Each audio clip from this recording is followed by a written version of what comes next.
Many of my clients complain about some repeat situations. An example, I wake up in the morning, first thing I do is get my phone, check my emails, messages, I'm on. However, I feel stressed the whole day when I start like this, and I have some rashes in my skin and my life kind of sucks. Or another example could be the first thing I do is have a cup of coffee in the morning and then I feel on all the day. However, when it comes to relaxation time, rest time, my sleep is disturbed. I wake up several times in the night and in the morning, then I'm not fresh and ready for the day. So I need another cup of coffee and the cycle continues. Or it can be after a full day, I come home and to relax, I pour myself a glass of wine and then it becomes a second glass, third glass. And by the end of the night, I end up finishing a bottle. So these are the kind of stories that and many other vicious cycles like that, that I hear quite often. How about waking up in the morning and feeling excited, ready, joyful for a new day? Or having a kind of peace and calm in your being and taking your decisions, your choices in a very, very present, discriminate way. This is also a possibility. So how can we break some vicious circles in our life, some repeat situations that are not really serving us anymore? I'm talking about that in this video.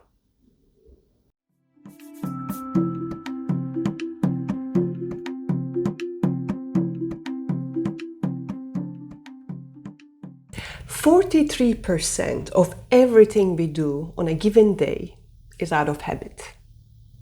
We don't think about how we're going to brush our teeth or take a shower or drive our car. These are all habitual behaviors. They are deeply embedded in our brain. We know how to get these things done, and this makes our life super efficient most of the time. The bummer is our brain doesn't necessarily have the capacity to discriminate what is a very useful and healthy habit and what is not such a good habit and serving me. And some of the habits we may not even be aware. So how are we going to cultivate the level of discrimination that is going to end such repeat situations? First of all, we need to understand the mechanism and the usefulness of this mechanism. When I was learning to drive a car, it was like an impossible mission for me. How am I going to watch the road, shift gears, check the rear mirror, and listen and watch out for the rules of the game, the traffic rules and everything? How is it going to be possible? And there may be people in the car chit-chatting with me, and there may be a radio on. How do people manage this? Are there geniuses? Is everyone driving a car a genius? That was seriously the dilemma that I was. And I remember when my college friend was, trying to train me to get into the traffic, and oh my God, it was such a challenge. I was stopping, going, and then I saw a police officer, and but they got the picture, and I was in not a dangerous zone, obviously. I'm never gonna make it. But my brain is such a fantastic machine.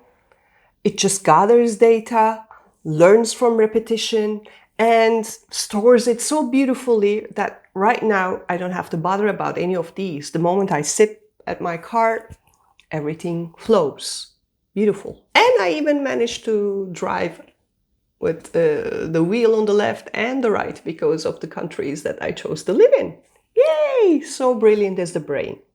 Okay, this is a good habit. However, the brain also does take us to the fridge, make us stuff ourselves because emotionally we're in a crappy situation, or it's a stressful day, or the body needs the comfort of this temporary pleasant sensation when the stomach lining is stretched.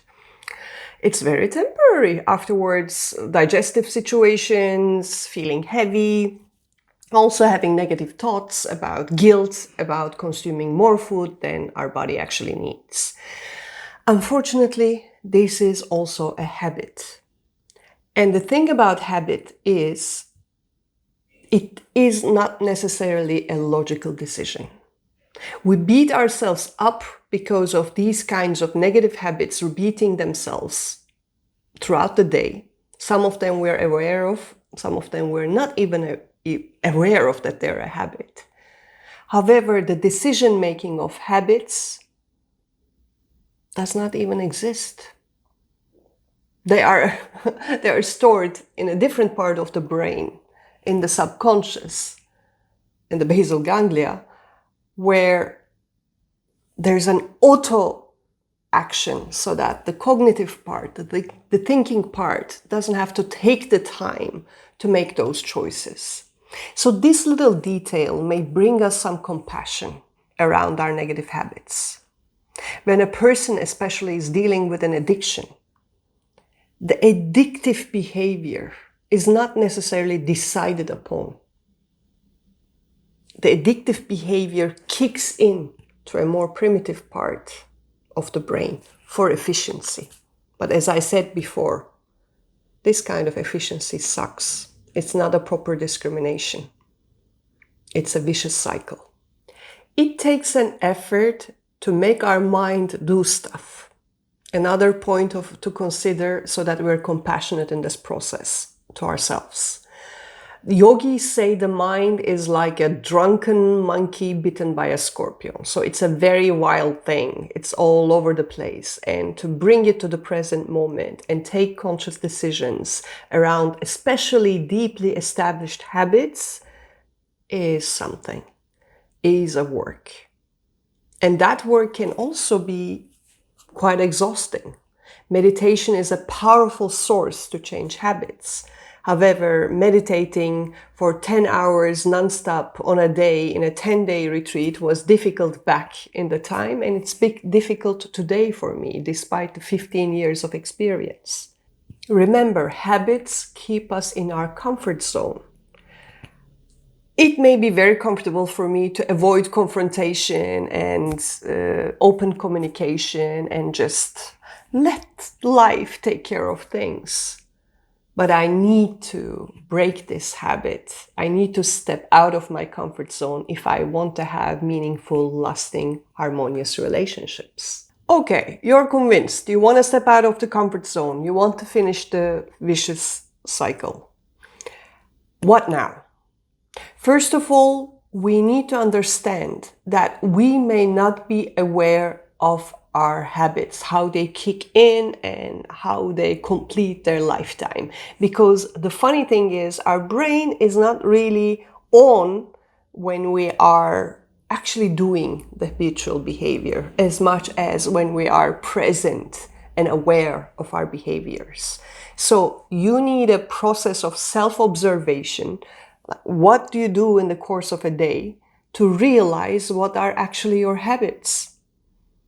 And secondly, once we have those habits, we need to look for what is kickstarting them. What is the cue? So for someone who has commitment issues, for someone who's jumping from one affair to another relationship and never finds stability and the connection that one yearns for, what could be a cue? Maybe that person feels super agitated around the weekends. Weekends are the time that people are supposed to be dating, going out, spending with family, and so on. So there's a pressure like the Christmas time or Thanksgiving or special holidays that we have in different cultures. So when there is a social pressure, or a pressure from the peers or a lifestyle or whatever, then the cue may be there. So weekend is coming, I don't have any plans, I don't have a partner, so what do I do? What do I do? Instead of staying with this and staying with the discomfort of it and actually understanding what are the reasons that are keeping me like that, you may immediately go to an addictive behavior like dating apps. Okay, let's go on a serial dating frenzy. Let's jump on a date that may not really be very much what I'm looking for. However, I want to make something out of it. Maybe even get involved just because of that pressure. And then it doesn't work. Okay, next date, next weekend, next app. And the stimulus continues. And the cue is the weekend. Whenever a weekend comes, I get antsy. So that could be a way to deconstruct the habit. I know that I have kind of affairs and relationships that make me feel actually more empty than full, especially on weekends. The weekend is my cue. So I identified the habit and I identified the cue. What's next? I can give you many other examples for this dynamic of the cue. It may be popping something into your mouth, breaking your healthy eating habits, and then you keep on doing munchies because that habit has already kicked in. Or you meet a certain group of friends with whom you already drink and party, and every time you meet them, this happens, so meeting them is the cue. So at this stage, I really want to invite you to mindfulness. If you don't have any mindfulness meditative practices that can be useful, please reach out. I'll be very happy to train you in that, to help you with that. However, the first part of this work is presence, self-observation, and mindfulness. And this is a very particular work. I want to leave you with this because our brain is super tricky. Our brain may hide this kind of clear information that is visible from the outside from you. Why? Because habits are comfortable. Why? Because comfort zone is efficient, and as it goes, it's comfortable. So your brain, your mind can play tricks with you. Give it a try. Try to stay present with all the habits, good or bad. We want to celebrate the good ones. We want to work with the good ones to move further. So we want to bring awareness to all of that. If you find yourself with a lot of challenges already at that stage, again, please reach out. I'm very happy to help you through that, coach you through that, so that we can have a clear understanding of what we're dealing with. And then the tools come. And I'm going to be talking about that in my next sharing. Thank you very much for your attention. And let's find out about these vicious repeat situations and put them to rest.